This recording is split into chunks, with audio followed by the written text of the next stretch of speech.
So my adventures with Superman. I loved the sound of this concept. This is a story where we follow Clark learning and discovering his powers, growing as Superman. Lois Lane, who of course is the super reporter we know her as, it follows her in her journey to becoming a reporter, and of course Jimmy Olsen working with her as their photographer. We've got a story of the three big characters here before they become their peak, and let me just tell you guys, it is as exciting as it sounds. I know the big question everybody's wondering right out the top is, how is Jack Quaid as Superman? And let me tell you guys, he is fantastic. I think with every single superhero role that anybody takes on, there's two personas that they have to embody. It is the super person and their alter ego, their everyday self, who they are. So Clark is Superman, and Jack Quaid does such a great job of capturing both that sometimes I forget that it's Jack Quaid. He's hopeful. He feels like this beacon of hope who wants to help people as Superman, but is still learning his abilities, still learning all the things that he can do, still learning about his limitations and what his powers can do and his background and his backstory and where he comes from. I love how he really embodies a younger Superman. And then as Clark Kent, a little more shy, but of course caring, loving, and supporting to Lois and Jimmy Olsen. And I love that he captures both characters so very well. So I think Jack Quaid as Superman is fantastic. And you know, I hate to compare the animation actors to the live action, and honestly just live action in general, but Superman in his early stages, learning and growing, and I really like it. I like being dropped into this time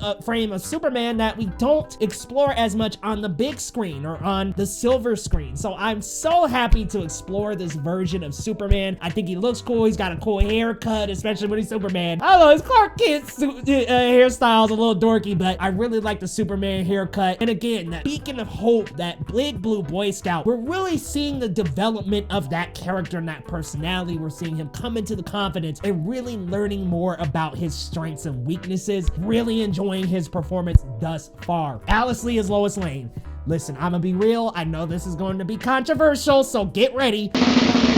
One of my best and favorite Lois Lanes to date. She is just unstoppable when it comes to getting the story, and that's the Lois Lane that I want. I like the investigator, and not only is she that unstoppable investigator, she also is diving into the danger, guys, because there's a villain of the week here in every single episode, and let me tell you, Lois is on the front lines almost every single time. She has that tenacity, she has that ferocious spirit. She is building into the Lois Lane that we know and love, and I love her dynamic with Clark Kent. I'm really enjoying the synergy between those two as well. I think they have a lot of chemistry on screen together, and I like the design. I think the short hair is cool. You know, she's got some tanner skin. I like this Lois Lane. Okay, I was kind of like, well, damn, they kind of drew her like the type of ladies I like. Holy smokes. But I really enjoy this performance. Alice Lee does such a great job behind the voice acting, and she is just so good. I'm really liking her. Her and Bitsy Tulloch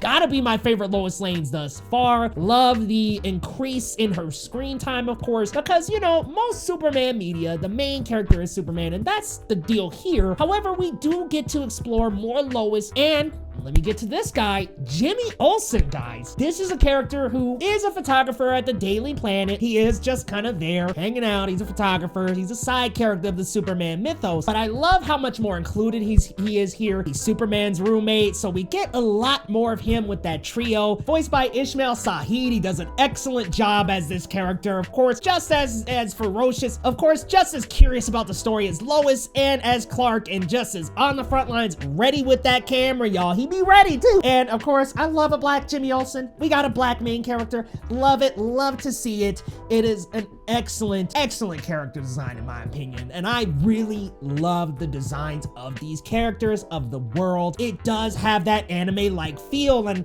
I should have looked this up before I started the episode, or before I started this review. I'm not entirely sure off the top of my head who was the animation studios. I think Warner Brothers Animation Studios was it, but it is very anime inspired. Very much feels Invincible-ish, but with a little bit of sharper edges, not as much contrast. And I feel that anime vibe a little more here. We've got these quick, speedy, like movements from Superman that are just like kind of anime-ish. And not only that, there are tropes of anime characters here as well. Superman's kind of unlocking his powers. So, you know, when they need it, when emotional peril is at its all-time high, he unlocks something new. So it very much feels like anime main characters, Naruto, Goku, Deku, anybody. I mean, it feels very much like anime, and a lot of anime borrowed from Superman, so Superman's doing the same thing right back, and I love it. I really like the animation style, and I can't wait to see more episodes. Here we've got a very villain of the week format, but I do enjoy that there is one overarching villain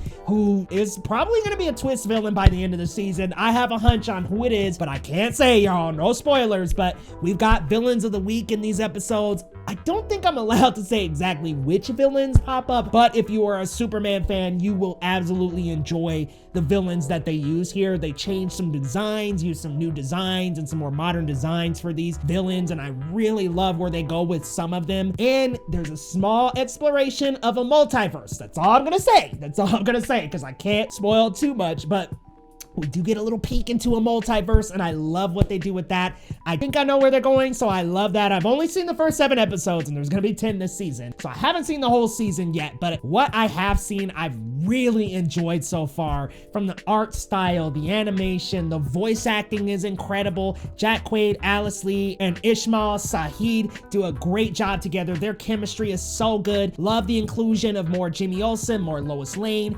and this trio that is working out here. I really like the combination of the 3 of them together. They are excellent, and I like the chemistry that's happening here. Although my boy Jimmy Olsen, I'm like, poor guy, his third wheel is so hard right now. I still thoroughly enjoy the 3 of them on screen together.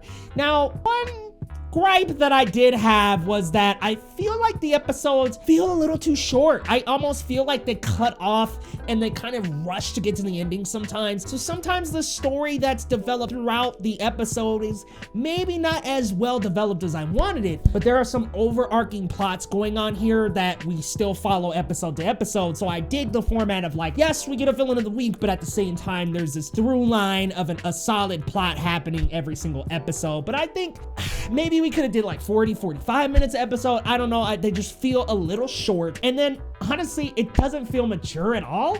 Like, not that there aren't several adultish themes. I don't know, guys. There's nothing really here that makes me think of Adult Swim. I was like, I don't know why this is on Adult Swim, I'll be honest. If you watched Teen Titans as a kid, the original Teen Titans, feels almost like that. Like, I'll be real with you, it feels very much that way. It feels like Teen Titans. So I was just like, okay, this feels maybe slightly more mature than Cartoon Network, but not Adult Swim levels. So I was a little confused. I think I wanted a little more gore. I wanted a little more like Invincible style, like in your face action. Didn't quite get that, but we do still get some great action, some cool action shots. Superman punching down robots. Really, really cool, guys. It looks sharp. The voice acting is great. The music's good too. I would say it's maybe not the strongest or best score for a Superman project we've had, but it does fit and it does work in this anime style or anime inspired environment. Guys, if I had to give a rating to my adventures with Superman so far, y'all, I am going with a 9 out of 10. There is so much delicious Superman lore to digest in this show, and we get more inclusion with Lois Lane, Jimmy Olsen. The voice acting for all 3 of them is great. Jack Quaid is great as both Superman and Clark. What more could you really ask for? They are killing it here, and honestly, I'm here for this. If they want to run it for 3-4 seasons, as long as the writing stays good, I'm in. I'm locked in, I'm strapped in, I'm really enjoying it. As somebody who's maybe not even the biggest Superman fan, I really like this show a lot. I think it shows a vulnerable side of Clark that we don't get to see. Someone who's maybe a little unsure, who's still discovering and figuring things out. I love it, guys. I understand that that's where Man of Steel wanted to go. I think this executes it a little bit better. Just in my opinion, my humble opinion. But again, live action, animation, completely different, guys. Let me know your thoughts down in the comments. And hey, if you're new to the channel, hit that subscribe button down below and we'll see you next time on Geekly Goods.